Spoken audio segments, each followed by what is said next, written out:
हम हैं यू भारत, हर वक्त सच के साथ। धवल चांदनी में आसमान से बरसेगा अमृत। साल में यह मौका एक बार आता है जब चंद्रमा अपनी 16 कलाओं के साथ धरती पर अमृत बरसाता है। आप भी इसका लाभ उठा सकते हैं आज की रात। नमस्कार, यू भारत की खास पेशकश में आपका स्वागत है। मैं हूं आपके साथ आरती।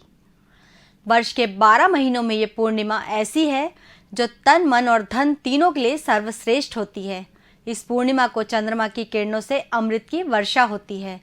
जो धन की देवी महालक्ष्मी रात को ये देखने निकलती हैं कि कौन जाग रहा है, वह अपने कर्मनिष्ठ भक्तों को धन धान्य से भरपूर करती हैं। शरद पूर्णिमा का एक नाम कोजागरी पूर्णिमा भी है, यानी लक्ष्मी जी पूछती हैं कौन जाग रहा है। अश्विन महीने की पूर्णिमा को चंद्रमा अश्विन नक्षत्र में होता है, इसलिए इस महीने का नाम अश्विनी पड़ा है। एक महीने में चंद्रमा जिन 27 नक्षत्रों में भ्रमण करता है, उनमें से ये सबसे पहला है और अश्विनी नक्षत्र की पूर्णिमा आरोग्य देती है। केवल शरद पूर्णिमा को ही चंद्रमा अपनी 16 कलाओं से संपूर्ण होता है और पृथ्वी के सबसे ज्यादा निकट भी। चंद्रमा की किरणों से इस पूर्णिमा को अमृत बरसता है। आयुर्वेदाचार्य वर्ष भर इस पूर्णिमा की प्रतीक्षा करते हैं। जीवनदायिनी रोगनाशक जड़ी बूटियों को वे शरद पूर्णिमा की चांदनी में रखते हैं। अमृत से नहाई इन जड़ी बूटियों से जब दवा बनाई जाती है तो वह रोगी के ऊपर तुरंत असर करती है। चंद्रमा को वेद पुराणों में मन के समान माना गया है। चंद्रमा मन सो जाता।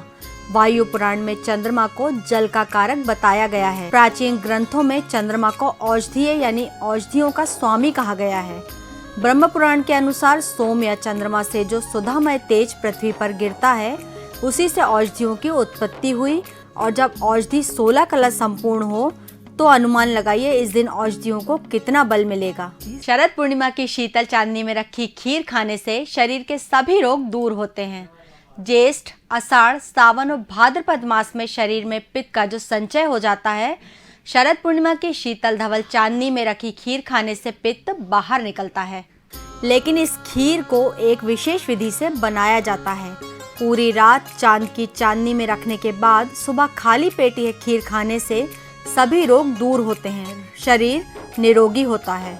शरद पूर्णिमा को रास पूर्णिमा भी कहते हैं। स्वयं 16 कला संपूर्ण भगवान श्री कृष्ण से भी जुड़ी है यह पूर्णिमा।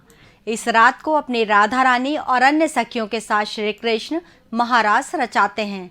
कहते हैं जब वृंदावन में भगवान श्री कृष्ण महारास रचा रहे थे तो चंद्रमा आसमान से सब देख रहा था और वह इतना भाव विभोर हुआ कि उसने अपनी शीतलता के साथ पृथ्वी पर अमृत की वर्षा आरंभ कर दी।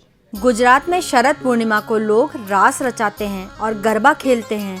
मणिपुर में श्री कृष्ण भक्त रास रचाते हैं। पश्चिम बंगाल और ओडिशा में शरद पूर्णिमा की रात को महालक्ष्मी की विधि विधान से पूजा की जाती है।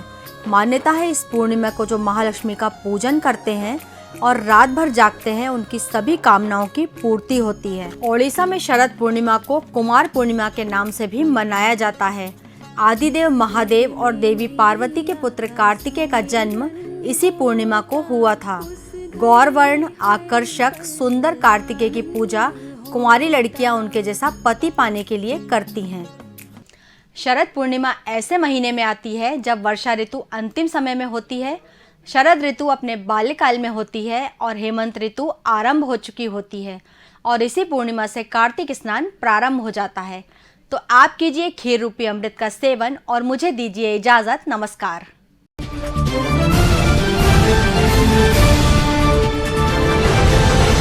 हम हैं यू भारत, हर वक्त सच के साथ।